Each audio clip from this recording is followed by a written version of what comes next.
In our present age, digital literacy is crucial for civic life.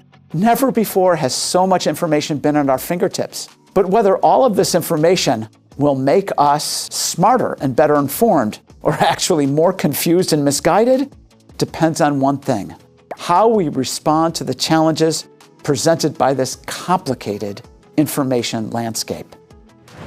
For every important social and political issue, there are countless sources available on the internet. Some share news and information, others share research, and many express opinions.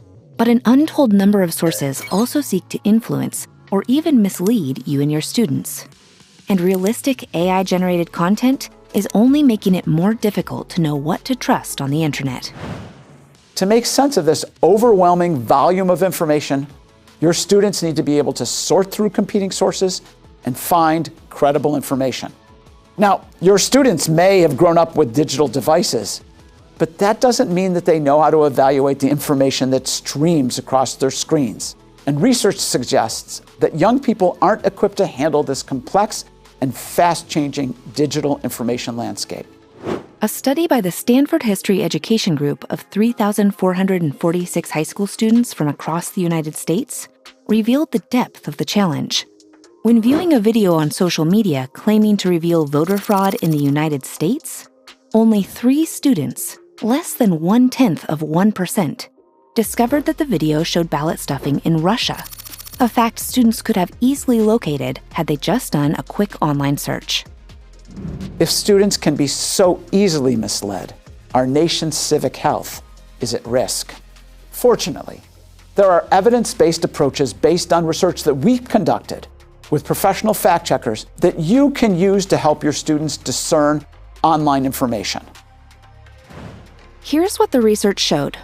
A study comparing how college undergraduates, university professors, and fact checkers from the nation's leading news outlets evaluated unfamiliar online sources revealed that fact checkers far outperformed both the students and the professors. What did fact checkers do differently?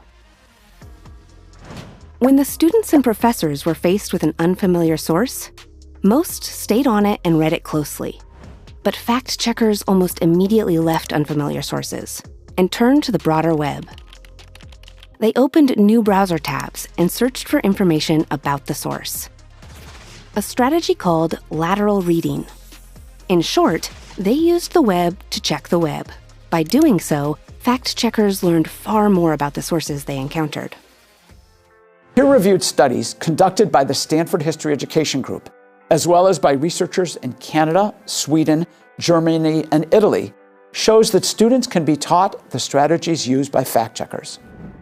An evaluation across an entire urban school district showed that after just 6 hours of instruction, less time than the typical teenager spends online every day, students' ability to evaluate online sources increased significantly.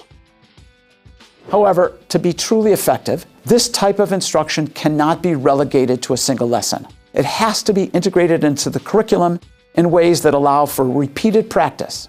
And there's no better place to take up these issues than the civics classroom. Being able to identify trustworthy information is now central to becoming an informed citizen. iCivics and the Digital Inquiry Group have partnered to develop lessons and videos aligned with existing civics curriculum from iCivics and based on research by the team behind the Digital Inquiry Group. With these resources, you can easily weave digital information literacy into your civics instructional time. Teaching students these evidence-based strategies for navigating information online will not only make them better students, it will make them better informed citizens and better equipped to meet the challenges of a fast-changing world.